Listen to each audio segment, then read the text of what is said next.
So we're going to do something a little bit different for the next talk. As a surgeon and a surgical outcomes researcher, I know the importance of the patient perspective and patient-related outcome metrics. And SAGES was amazing enough to actually invite a patient to speak. But unfortunately, because of COVID and travel bans, we were unable to bring her over from Scotland. Oh, sorry, we have no disclosures. So we're going to bring her virtually.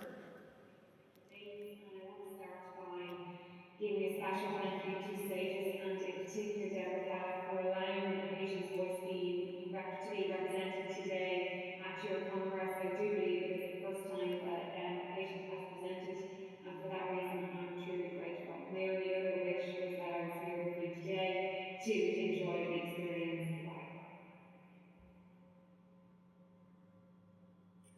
It's really important that whenever we're giving the title of this slide, that I don't just give you my own personal opinion, but I'm able to reach out to a network of other patients that I collaborate with so that I can give you a collective patient response.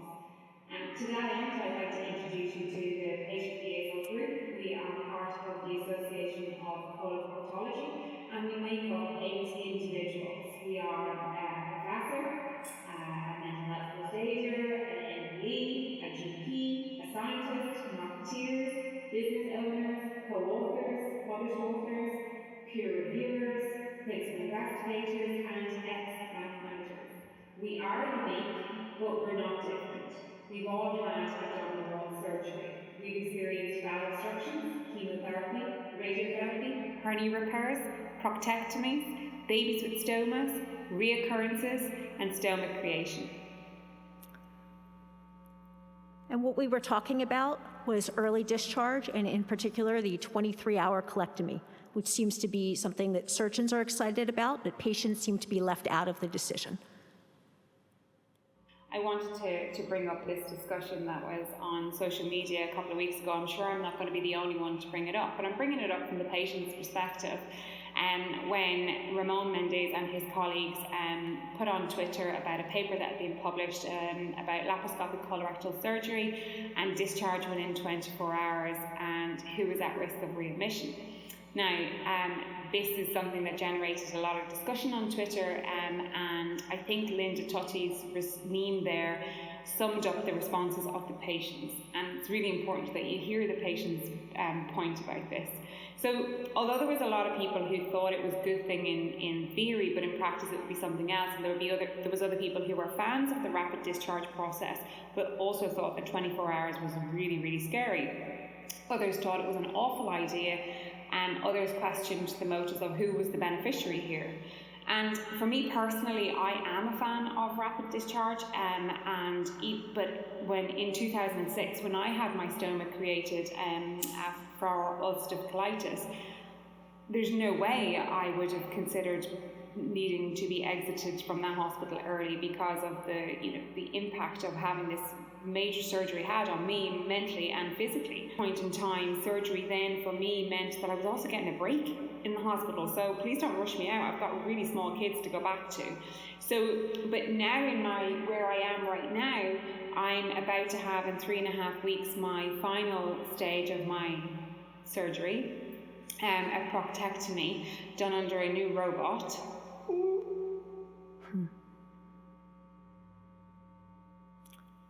This is one patient when asked how she felt about early discharge. I think it's the going home that needs more work. I'm not one to sit around. I had small kids when I had most of my surgeries, and I was really keen to get home, back to work and back to the kids. Yet I've definitely felt pushed home before I was quite ready. After my proctectomy hernia repair, the reg wasn't from the UK, and when we spoke about timeline to go home, he said, "I'm not going to send you home until you're ready. We don't do that in my country like they do here." I have to say, I was so relieved. I'd been worrying from day one about going home. Okay.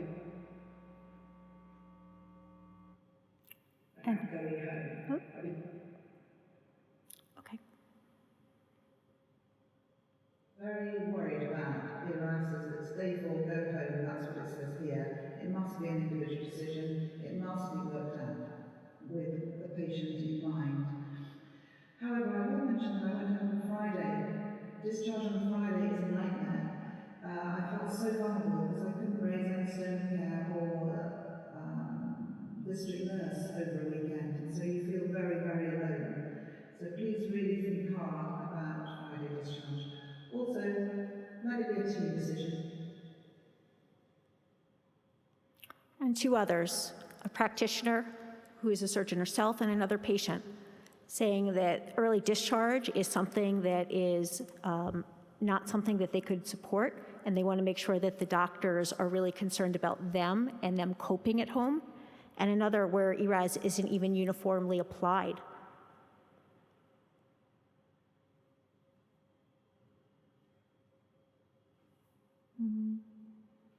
Finally, we have some quotes from Sue, and I'm sure many of you will be aware of Sue or know Sue, and that she doesn't tend to mix her words, but she's a principal investigator on the DISCO study, which is about prehab prior to surgery. And basically, when they did their PPI events, the patients were very clear that they wanted to stay in hospital until they felt ready to go home, not when clinicians felt that they were ready. And if that was day 3, then that's great, but if that was day 10, then that's also great.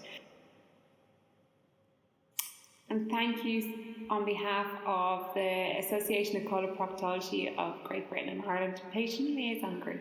It's been a pleasure. Bye-bye. Just some important things to recap. As surgeons, we should understand that one size doesn't fit all, and that we have a different understanding and different goals than our patients might for outcomes.